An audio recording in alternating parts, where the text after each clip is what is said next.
Welcome back to your daily dose of discovery. Let's unravel today's intriguing question.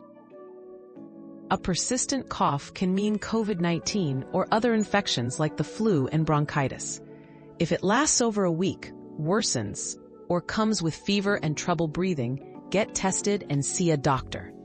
Early detection protects you and others, so don't ignore a cough that won't go away.